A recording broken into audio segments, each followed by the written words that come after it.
আল্লাহ তাআলা এই প্রথম আসমানের মধ্যে সবগুলো সৃষ্টি করেছেন।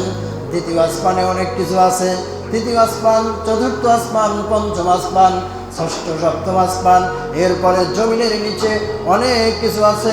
আল্লাহ তাআলা যেমন আকাশ 7টা বানিয়েছেন, অমনিভাবে জমিনও কিন্তু 7টা বানিয়েছেন। অর্থাৎ জমিনের নিচে, আমাদের নিচে যা আছে এগুলোর মধ্যে 7টা স্তর আছে। সুবহানাল্লাহ।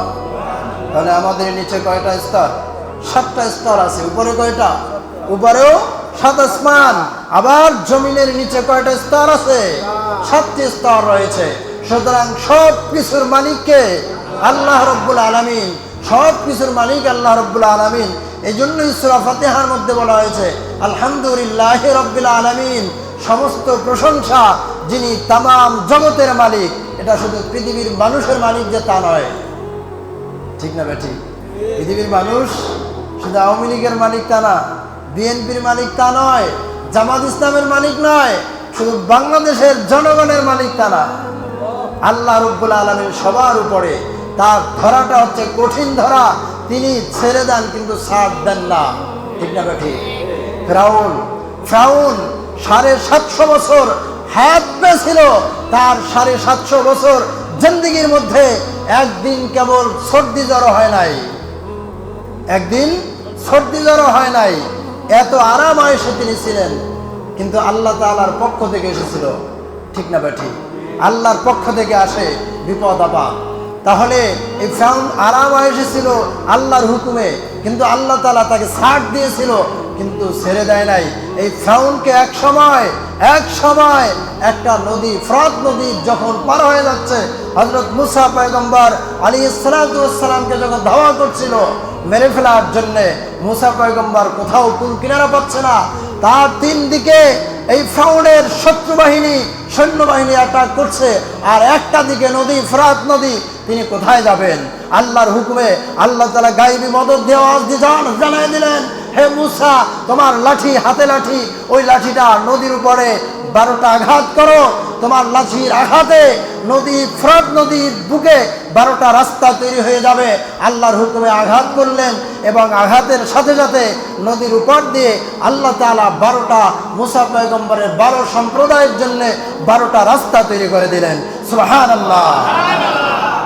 রাস্তা পার হয়ে উপার যাচ্ছেন মুসা পয়গম্বর আলাইহিস সালাতু ওয়াস সালাম যখন মাঝ বরাবর, তখন ফিরাউন এবং তার সেনাবাহিনী, ফিরাউন এবং তার সৈন্য সামন্ত, তারা চিন্তা করলো আল্লাহ তাআলা যেহেতু আমাকে এত আরাম আয়েশ দিয়েছে, আমি যা বলি তাই আল্লাহ শুনে, সম্ভবত আমার জন্য এই রাস্তাগুলো তৈরি হয়েছে।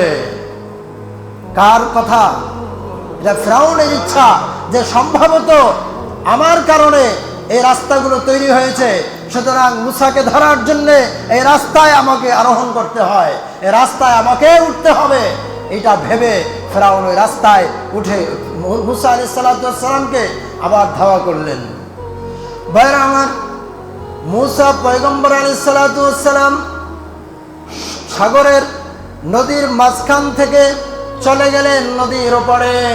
নদীর উপরে যখন উঠে গেলেন, ওঠার সাথে সাথে আল্লাহ রাব্বুল আলামিনের হুকুমে রাস্তাগুলো বিলীন হয়ে গেল নদীর পানির সাথে।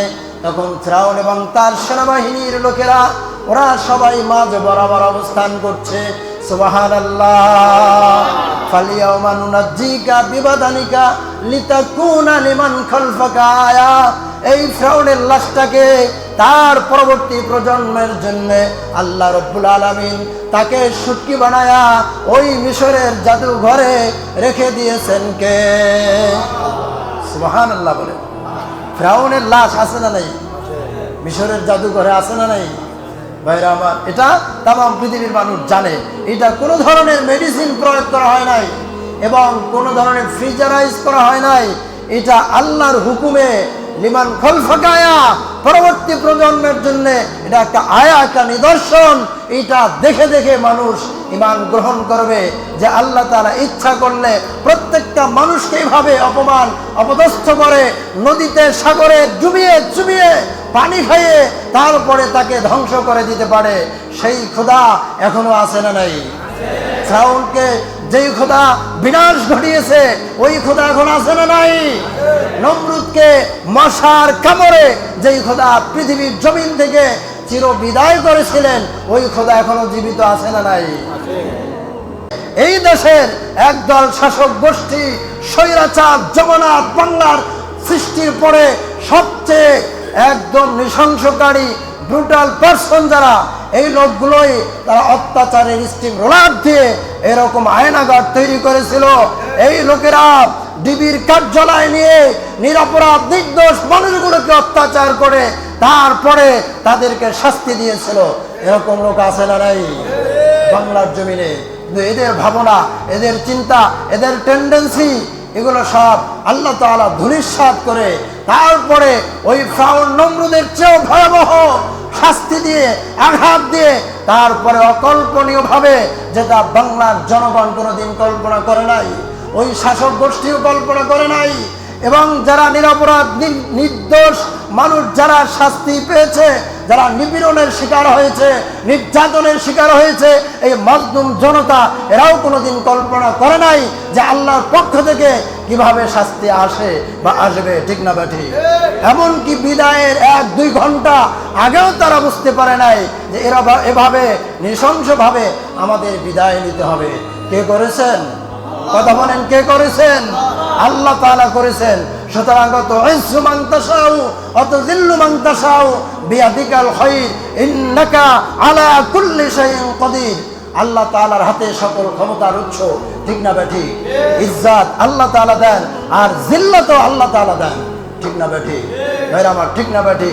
এই ইরাদা, এই বিশ্বাস আপনার আমার সকলের অন্তরে আছে না নাই? অন্তরে আছে না নাই? আল্লাহ তাআলা বান্দাকে যদি ইচ্ছা করেন বান্দাকে সম্মান দান করবেন, আল্লাহ তাআলার ইচ্ছায় বান্দা সম্মানিত হবেন। আর যদি ইজ্জত কেড়ে নেওয়ার ইচ্ছা থাকে আল্লাহ তাআলার যে এই বান্দাকে আমি অপমান করব, তাহলে আল্লাহ তাআলা অপমানিত করতে পারে কি পারে না? সমস্ত ক্রেডিট, সমস্ত উৎস, সোর্স অফ এনার্জি সবগুলোর উৎস হচ্ছে আল্লাহ তাআলার হাতে, ঠিক না বেটি?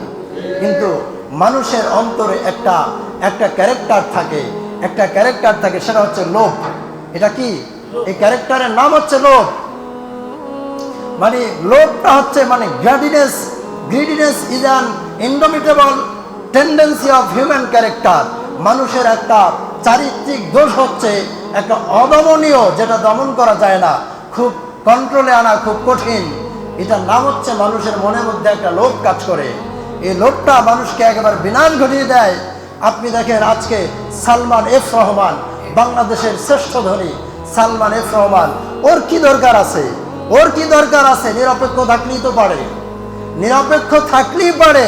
যে তার তো দরকার নাই এমপি হওয়ার, মন্ত্রী হওয়ার দরকার নাই, তোর ক্রেডিট অনেক বেশি।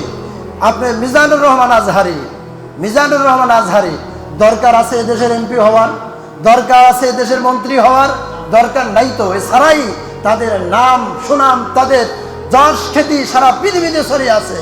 এই যে মাশরাফির বাড়িতে ভাঙচুর, এরপরে সাকিবুল হাসান, এই যে ক্রিকেটার যারা খেলোয়াড়, বাংলার 18 কোটি মানুষ তাদেরকে সম্মান করে, ভালো নজরে দেখে, কারণ এরা হচ্ছে অ্যাসেট। তাম পৃথিবীতে তাদের বাংলাদেশের নামটাকে অক্ষুণ্ণ রাখে, বাংলাদেশের নাম ছড়িয়ে দেয়।